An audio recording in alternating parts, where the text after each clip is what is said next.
नमस्कार दोस्तों, आज मैं आपको गीता के 7वें अध्याय की कथा सुनाने जा रही हूँ। प्रेम से बोलिए कृष्ण भगवान की जय हो।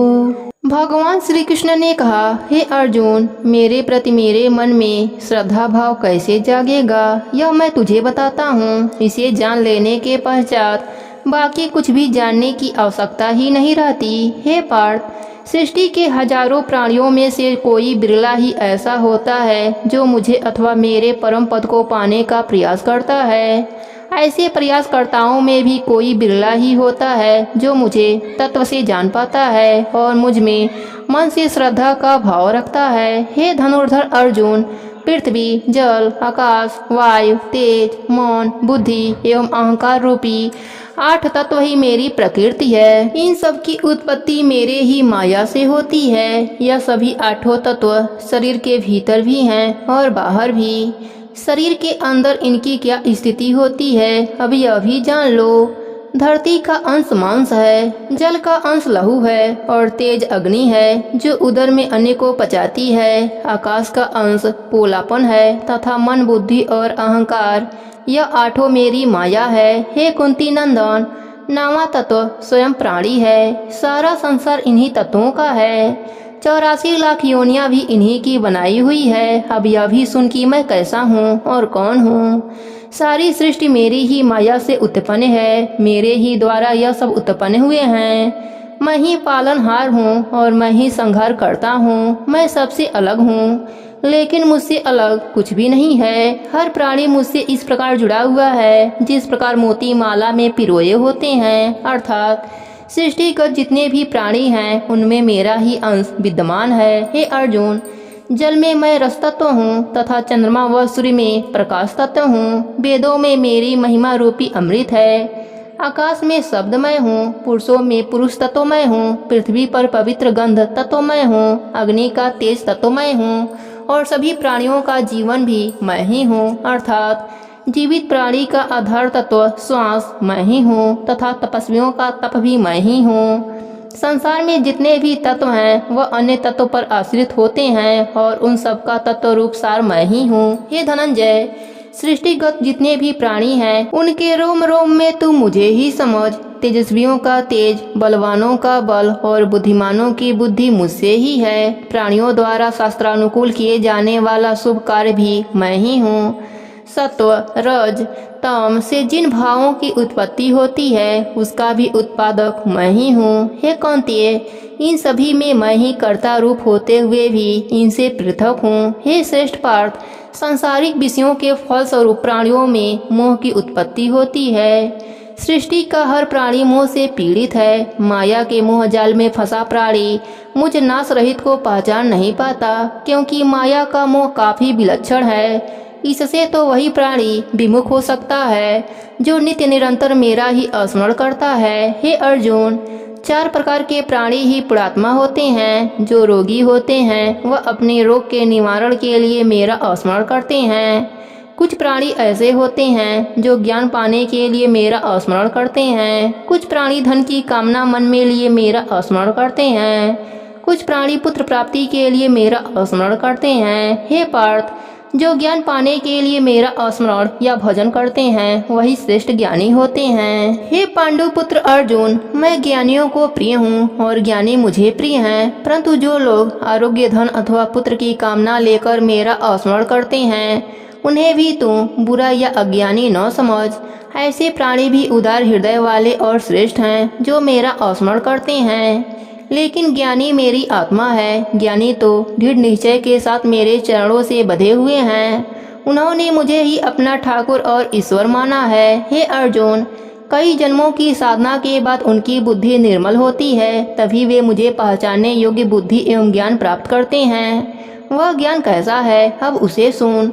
जो ज्ञानी मुझे वासुदेव समझते हैं वह महंत कहलाते हैं। परंतु ऐसे ज्ञानी संसार में दुर्लभ हैं जो मुझे त्याग कर देवताओं की उपासना करते हैं। उनका ज्ञान केवल कामना तक ही सीमित है। वे कामना की पूर्ति के लिए ही देवताओं की उपासना करते हैं। जिस देवता की वे उपासना करते हैं उस देवता के प्रति उनकी श्रद्धा को मैं ही दृढ़ करता हूँ और मैं ही उस देवता में समाकर प्राणी की कामना पूरी करता हूँ।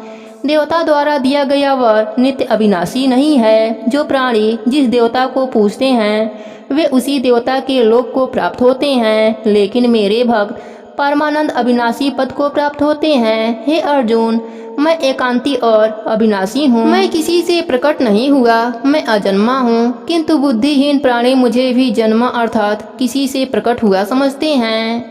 भगवान कृष्ण अर्जुन से बोले, हे अर्जुन, अज्ञानी ही मुझे नाशवान और किसी के द्वारा जन्मा हुआ समझते हैं, क्योंकि बुद्धि माया के पर्दे के पीछे छिपी रहती है। हे कुंती पुत्र, मैं अतीत, वर्तमान व भविष्य के प्राणियों से भली प्रकार परिचित हूँ, लेकिन जिस प्राणी में मेरे प्रति श्रद्धा नहीं होती वह मुझे जानता ही नहीं। प्राणी सुख दुख हर्ष व शोक में डूबा रहता है, जिससे अज्ञान का उदय होता है।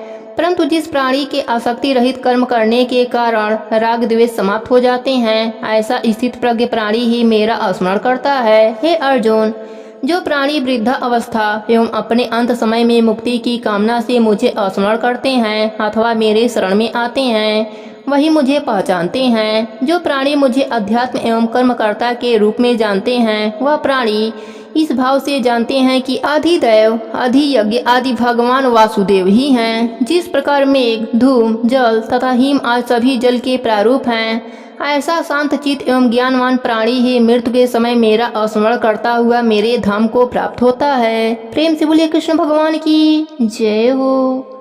अब सुनते हैं 7वें अध्याय का महात्म्य। भगवान विष्णु ने कहा, हे लक्ष्मी, अब मैं तुम्हें 7वें अध्याय का महात्म्य सुनाता हूँ। एक नगर में शंखुकर नाम का एक वैश्य रहता था। वह धर्म कर्म में विश्वास नहीं रखता था। उसका विश्वास केवल धन संचय करने में ही था। व्यापार के लिए शंखुकर को कई बार अपने नगर से बाहर भी जाना पड़ता था। एक दिन वह दूसरे नगर से व्यापार करके आ रहा था, तभी राह में एक सर्प ने उसे डस लिया और कुछ ही समय पश्चात उसकी मृत्यु हो गई।